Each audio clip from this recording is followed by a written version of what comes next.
warahmatullahi wabarakatuh. Saya Anggi Widiartika. Di sini saya mewakili kelompok 5. Kami di video kali ini akan menjelaskan mengenai analisis kami terkait pengelolaan bisnis yang ada di usaha keripik tempe rohani di Sanan Malang. Pada video kali ini kami akan membahas mengenai manajemen operasional, manajemen produksi, manajemen keuangan, dan hal-hal lain terkait dengan pengelolaan usaha ini. Jika kalian ingin mengetahui informasi menarik terkait pengelolaan usaha yang ada di Keripik Tempe Rohani Sanan Malang, simak video ini baik-baik. Let's check it out! Kondisi ketenagakerjaan selama 61 tahun Indonesia merdeka masih memprihatinkan. Bahkan 26 tahun terakhir menorehkan catatan terburuk di mana terjadi ledakan pengangguran yang terus meningkat, membuat angka kemiskinan menjadi meningkat. Untuk mengatasi keterbatasan kemampuan pemerintah dalam menciptakan lapangan kerja, maka salah satu upaya untuk mengatasi semakin meningkatnya jumlah pengangguran dan penduduk miskin adalah dengan memberdayakan masyarakat menjadi wirausaha melalui pengembangan usaha mikro, usaha kecil, dan usaha menengah atau UMKM. Salah satu bentuk wirausaha yang dapat menjawab permasalahan di atas adalah berusaha sendiri sebagai pengusaha atau pembuat keripik tempe. Keripik tempe rohani Kota Malang yang diawali dengan memproduksi kecil-kecilan di dalam rumah atau home industry. Usaha ini kian berkembang dari tahun ke tahun. Sepasang suami istri yang mencoba mengembangkan suatu produk dari produk yang hanya beberapa bungkus kecil saja, sekarang dapat berdiri toko yang selalu dikunjungi wisatawan yang datang ke Kota Malang. Semakin lama semakin maju usaha keripik tempe rohani hingga sekarang ini. Lokasi perusahaan keripik tempe rohani berlokasi di Jalan Sanan nomor 125, Kecamatan Blimbing, Kota Malang.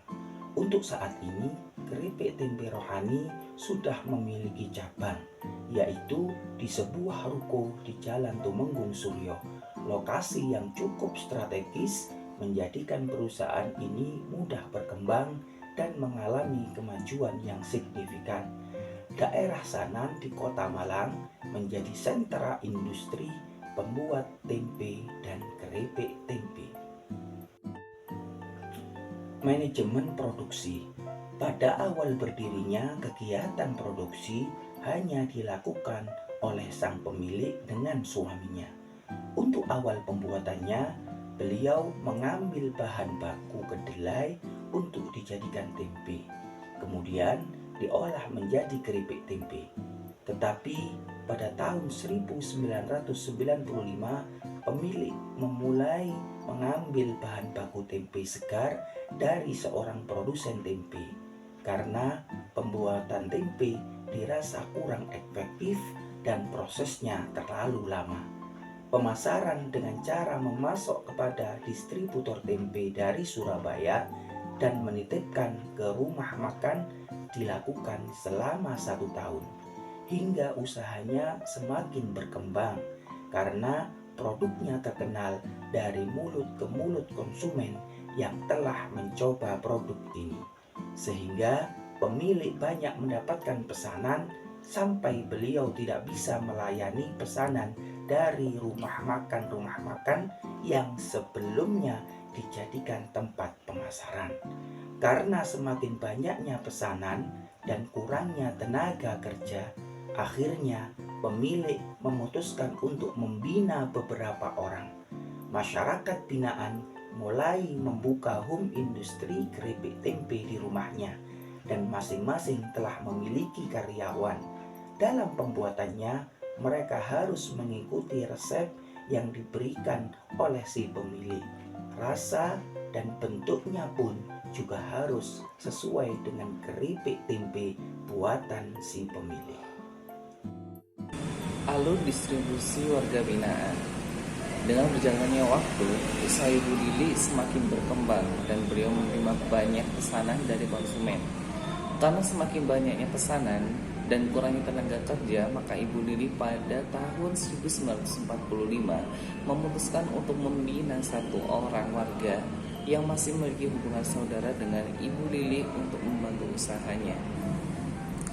Tugas warga binaan adalah untuk membuat tempe itu sendiri, kemudian didistribusikan kepada Ibu Lili yang nanti akan diperjualkan atau nanti yang akan dipasarkan melalui produk rohani.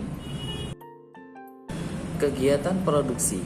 Untuk saat ini, Ibu Lili sudah meningkatkan jumlah produksi keripik tempenya dan memproduksi sendiri di tempat usahanya. Proses produksi yang dilakukan juga lebih banyak seiring dengan bertambahnya konsumen wisatawan.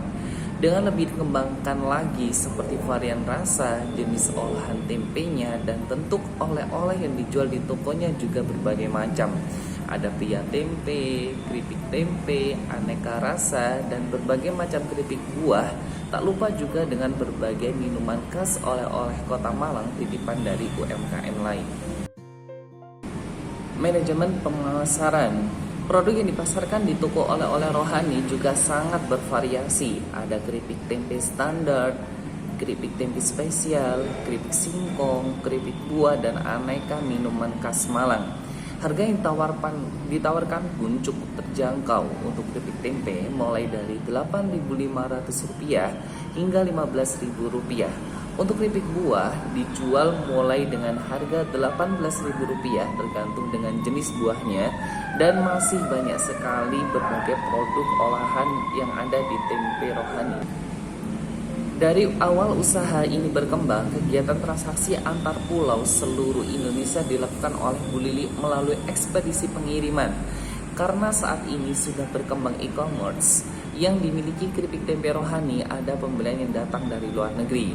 Ada reseller di berbagai daerah memudahkan penyebaran penjualan si keripik tempe rohani ini. Selanjutnya yaitu terkait dengan manajemen operasional yang ada di usaha keripik tempe rohani Malang. Untuk operasionalnya pada saat ini dari informasi terakhir yang kami peroleh yaitu ada 20 karyawan yang bertugas mulai dari memotong tempe, menyiapkan tepung untuk menggoreng tempe, mengemas tempe. Kemudian ada juga karyawan yang menjaga toko oleh-oleh milik usaha keripik tempe rohani. Untuk jam kerjanya biasanya dimulai pada pukul 7 pagi waktu Indonesia Barat hingga jam 1 siang untuk bagian produksi. Untuk saat ini keripik tempe rohani Sanan Malang ini sudah dapat memproduksi sekitar ribuan kilo keripik tempe setiap bulannya, dengan omset yang dihitung dari informasi terakhir yang kami peroleh yaitu sekitar ratusan juta setiap bulannya. Untuk jam kerja dari penjaga toko oleh-oleh ini ada 2 shift, yaitu pada saat shift pertama buka jam 7 pagi hingga jam 3 sore, kemudian dilanjut dengan shift kedua pada jam 3 sore hingga jam 9 malam. Untuk proses pembayaran gaji yang diterima karyawan, biasanya untuk karyawan produksi menerima gaji setiap 1 minggu sekali atau dibayarkan dengan sistem mingguan.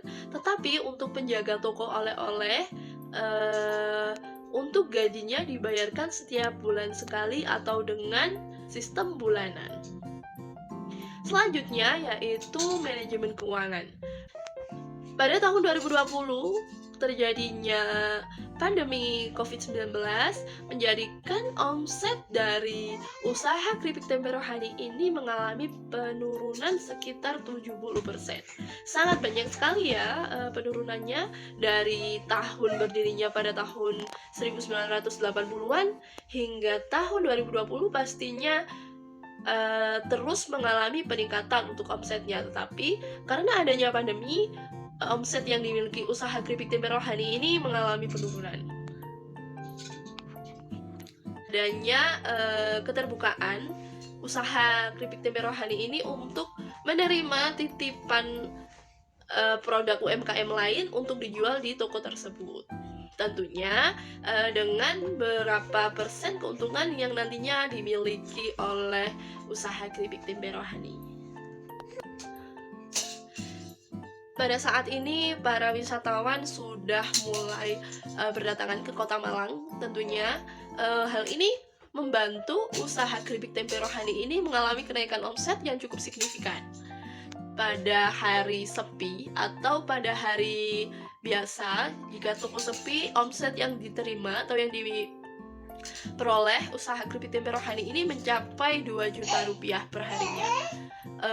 Pada saat musim liburan, omset yang dimiliki usaha keripik tempe rohani ini biasanya berkisar 12 juta per hari. Oleh karena itu tidak menutup kemungkinan untuk adanya omset ratusan juta setiap bulannya yang dimiliki oleh keripik tempe rohani ini. Usaha keripik tempe rohani ini tidak hanya memproduksi kemudian dijual di toko oleh-olehnya, tetapi usaha keripik tempe rohani ini juga menjadi sumber para produsen mengambil produk keripik tempe yang nantinya oleh produsen tersebut akan dipasarkan entah ke desa-desa yang lebih pelosok atau dijual lagi di toko oleh-oleh yang ada di daerahnya. Usaha keripik tempe rohani ini juga sudah menjadi produsen utama bagi para penjual tersebut, sehingga diperkirakan omset yang dimiliki keripik tempe rohani ini pada setiap bulannya dari jual beli yang dilakukan dengan para tengkulak atau produsen tersebut sebesar 12.500.000 perkiraannya. Demikian hasil analisis pengelolaan bisnis kami terkait usaha keripik tempe rohani yang ada di daerah Sandan Malang.